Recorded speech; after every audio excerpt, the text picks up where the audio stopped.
The Quantum Group USA, LLC in California, DBA Quantum Distribution and Insurance Services. Advisors are responsible for following all insurance, DOL, FINRA, SEC, broker-dealer, and compliance officer approval requirements prior to distributing this information to clients.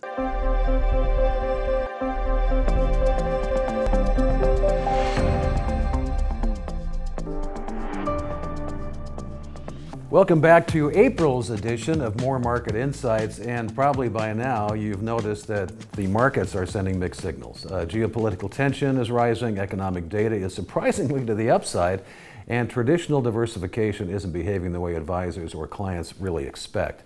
We've seen a recent correction, yet resilience continues, and at the same time stocks, bonds, and even gold have all moved down together, raising real questions about portfolio construction moving forward. And for advisors, this environment isn't just a challenge, it's really an opportunity to really differentiate. And to break down what this means and how advisors can position portfolios more effectively, I'm joined by the Oracle of Scottsdale, Andy Moore, Quantum's Vice President of Advanced Planning and Portfolio Solutions. Once again, How you doing, Scott? pretty good. Big day today. Yes, it is. It's a judgment day for Iran. They got a deadline at 8 o'clock tonight. Are these deadlines, I don't even want to comment there, but those headlines don't do us any favors, do they, right? No, the volatility that we've seen in the markets, whether it's equities, fixed income, gold, they've just been crazy the last 5 weeks, and it's all, most of it I would say is the geopolitical risks that the war in Iran and other geographic areas over there. Yeah, so he's talking about the time of this conversation is April 7th in the year 2026. So traditional diversification isn't like really making sense now. Where do you think advisors really struggle here? I think the old way of building portfolios, and over the years we've talked about it, the 60-40 portfolios kind of gone away from tradition. I actually think you see a little bit of it coming back as we saw the rotation out of the Mag 7 into some of the value plays recently. But just look back to 2022, we had the dual bear market, right? Equities down 20-30%, depending on the index you're looking at. Fixed income, worst bear market in history. The 40-year bull market ended. Ironically, and we talked about this last month, I highlighted, with the tension and the geopolitical risks that were Venezuela, and then we talked about Cuba, and then all of a sudden, we're at war with Iran. There was no flight to quality safety. We actually saw the Mag 7 stocks rally a little bit, which is kind of what you saw back in 22 as well as the flight to safety. But we've had the 10-year go from a 3.8 to 4.4, I think it was this morning. That means the 30-year mortgage rate for home buyers is now from a 5.8, 5.9 to a 6.5. So we've got some inflationary risk back on the table. But when we look at the traditional 60-40, we've been talking for 5 years now since I've been at Quantum, moving over from a Nexus. Part of that bond allocation should probably be in the fixed index annuity, as a bond alternative, fixed income alternative.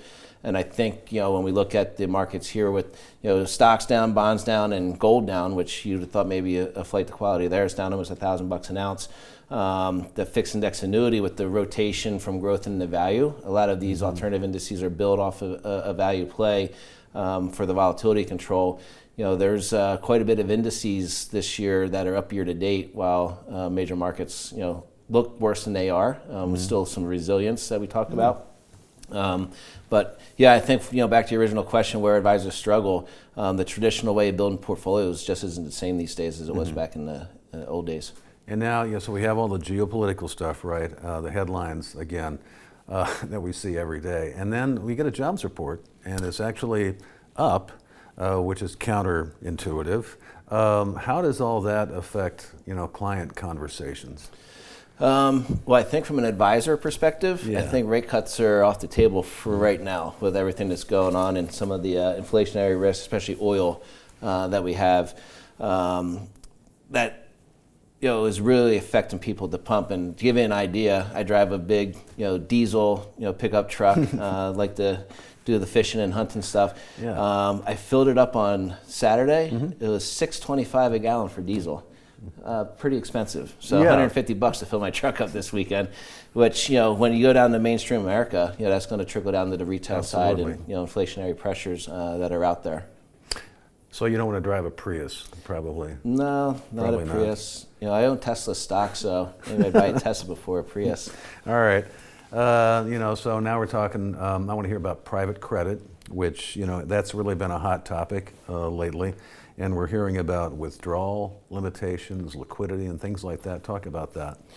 Yeah, we talked about, I think what Wall Street's looking at a little bit of the canary in the coal mine. Private credit's come up quite a bit, and we saw last month Blue Owl and also Blackstone, I believe BlackRock did as well, limit some redemptions inside of their big private equity, private credit portfolios. So there is a little bit of a run on some institutions there, but that's something to keep an eye on for advisors. Inside of our space, the insurance space, private equity has gotten into the FIA space a little bit, and you see some of these general accounts, Apollo, which owns Athene, they're obviously going to have a little bit of private credit. A couple other carriers have it as well. It's very limited, and we bring it up on this podcast because we've been asked the questions, Sure. What are the carriers doing in their general account? There is a little bit of private credit in there. Mass Mutual, which is AA plus rated, they had a very small default on some of their general account, but it's not something to worry about in the insurance space. It's more, general markets, and you look back at the financial crisis. It was mortgages back then. People that couldn't afford one house, let alone buying 8 or 10. Back Right. during the mortgage crisis. Right. Private credit isn't like that today. It'd be a minor blip on the radar, so to say. It's usually higher net worth individuals Sure. and accredited investors that own it, but it is something that people are keeping an eye on, and we get asked the question all the time. As your role as the Oracle of Scottsdale at Quantum, what do you see your top advisors doing differently to really help them stand out now? So the top advisors, especially the ones that work with Quantum, are using your services and our integrated marketing, Yes, they business development. I think that's one of the key differentiators, with advisors and firms that work with us, is they get, that group of 25, 30. We're sitting in a $2 million studio right now, and advisors are here every day. I believe that's probably the first and foremost the main thing that they're doing to differentiate themselves with other people, because if you go see a prospect or referral, whatever it may be, first thing they do is Google you, right? So you need credibility there. I think from a portfolio structuring point of view, they have gotten into the alternative asset classes, which we consider the fixed index annuity an alternative asset class. It's for your pre-retiree, retiree that are out there. You get the principal protection. You can still get participation in caps and your benchmarks. There's these volatility control that should be a portion of the portfolio. But by having those alternative investments inside of the portfolio, I think it differentiates themselves from other advisors in the marketplace. Yeah, and you've been working a lot with strategies like BCA, and those.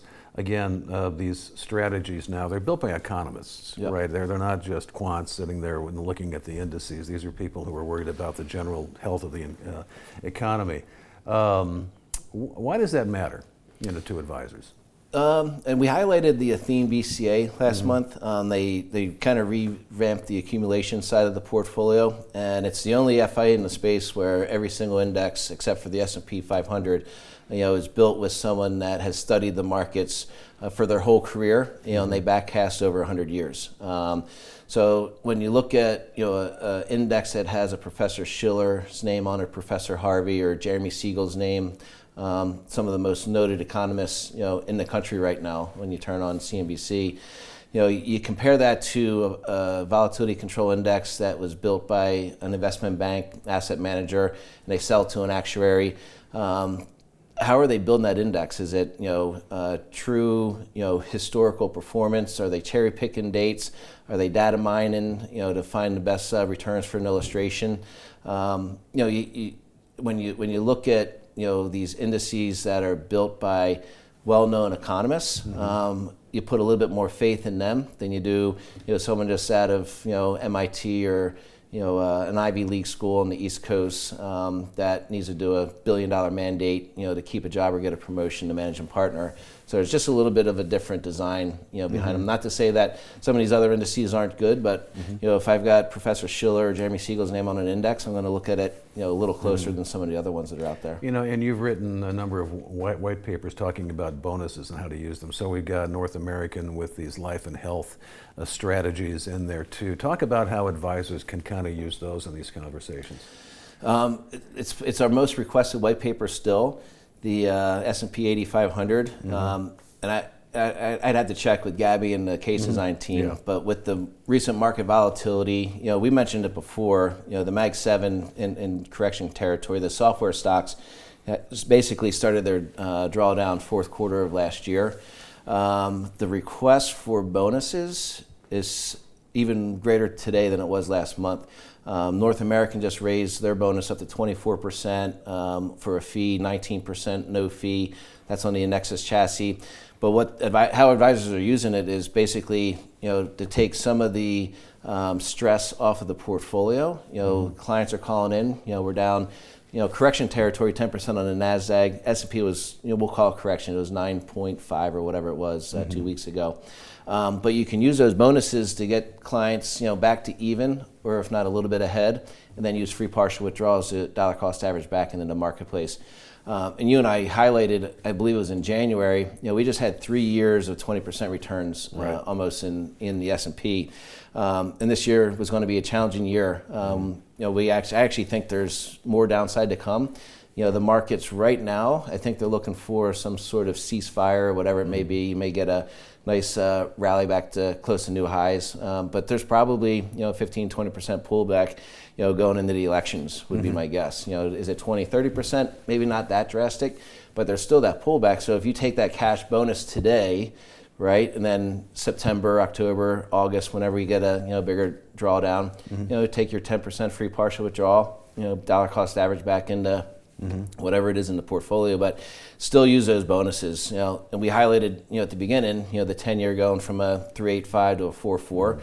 That helps our pricing. So while it may not be good for our mortgage rates that are out there, it's really good for the insurance space. So you're seeing bonuses increase right now as carriers fight for the premium. And they're offering a lot of other stuff too. So SBL's got a bonus with liquidity, which is interesting too. I mean, there's always some sort of liquidity built into these products, but this is a little bit different. Yeah, the SBL's the go-to for the dollar cost average or to fund, dual sell it into a life insurance policy. But it's the 10% of original premium, not cash value, day one. So you put $1 million in, I got 100,000 withdrawal starting year one, cumulative up to 30%. So maybe I don't use it this year. Next year I can take 200 grand out of it.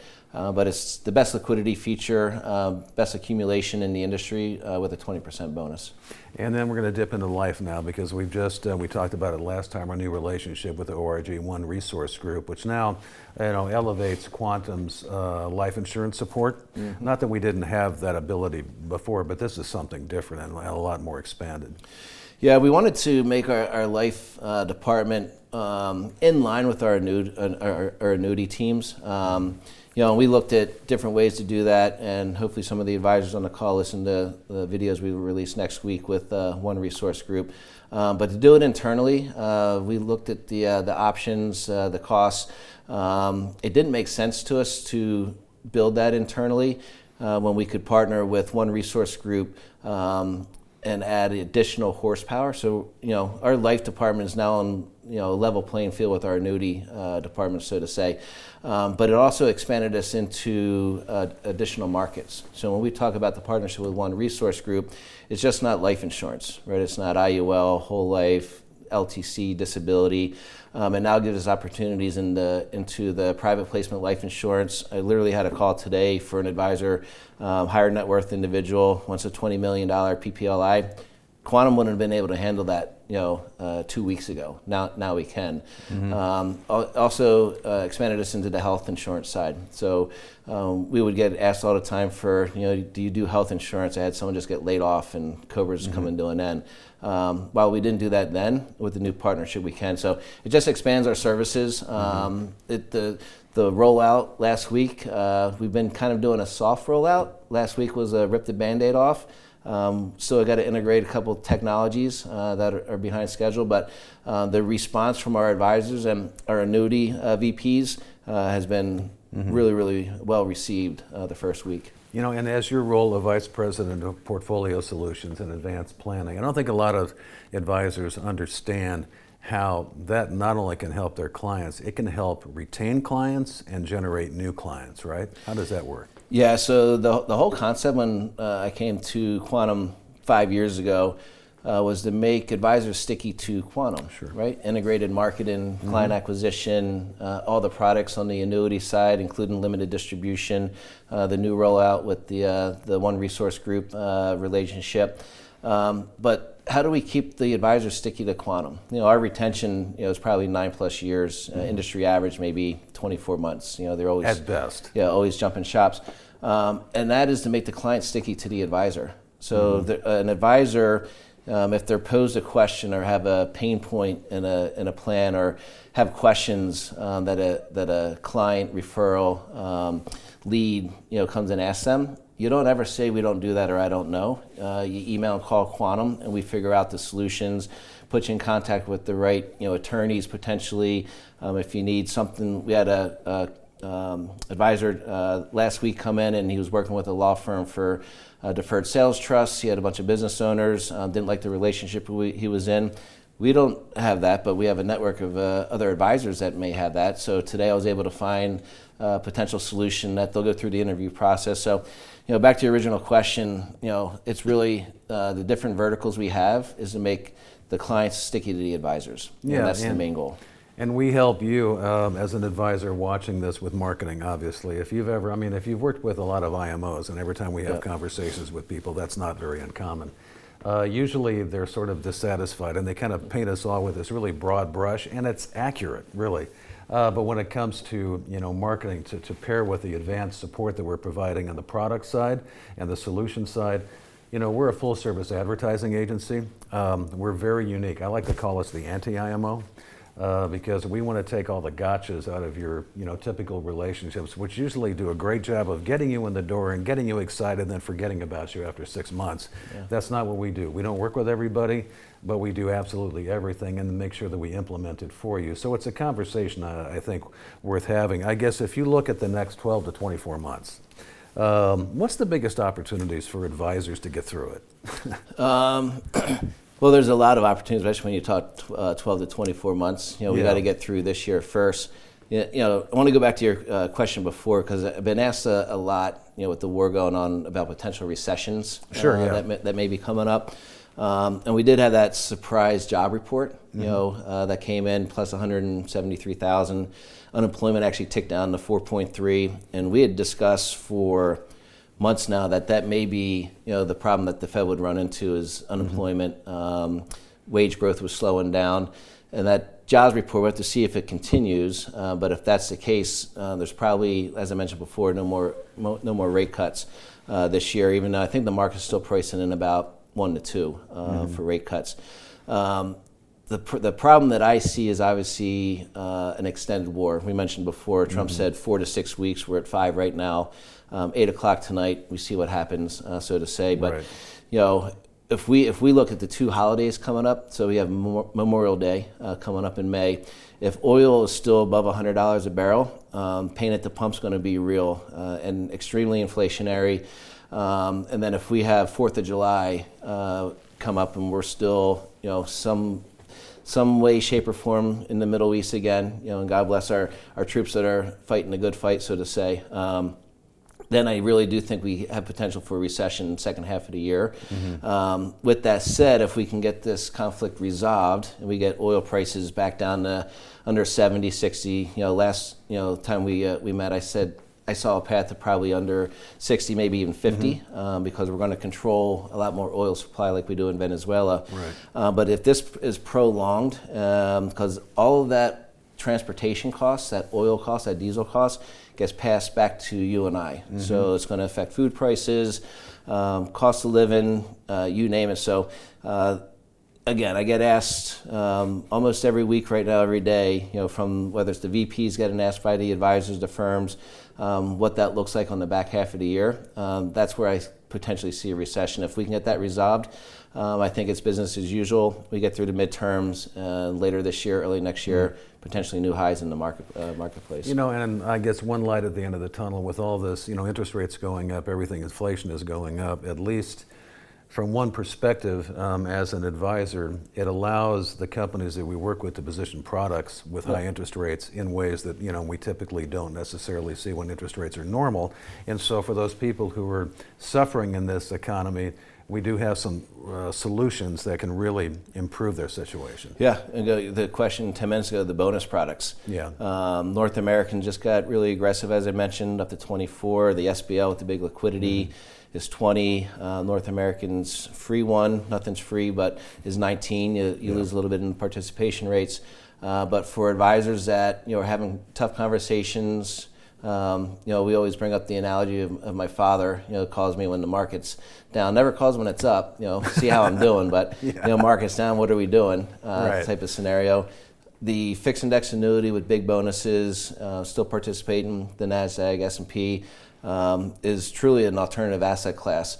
And in my monthly email that should go out tomorrow, we highlighted 2 new white papers. So Barclays just updated their white paper from, I want to say it was 2022 maybe, and it's consider the alternative fixed income versus FIA, so bonds versus the FIA. They just updated that, and then Lawrence Black and the Index Standard just put out a new one with a theme, reevaluating the 60/40 portfolio, which we talked about 15 minutes ago. So keep an eye out for the white papers coming. We should call that 60-20-20 portfolio. Well, that's what it basically is, 60-20-20. That's all right. That's Andy Moore. Thank you, Andy. Appreciate it. He's Vice President of Advanced Planning and Portfolio Solutions at Quantum. He is at your disposal, as you can probably see, as I am on the marketing side and lead gen side. But again, we're here to help you grow and be successful, even when things aren't, how we expect them to be. Feel free to reach out to your VP, and thanks for watching.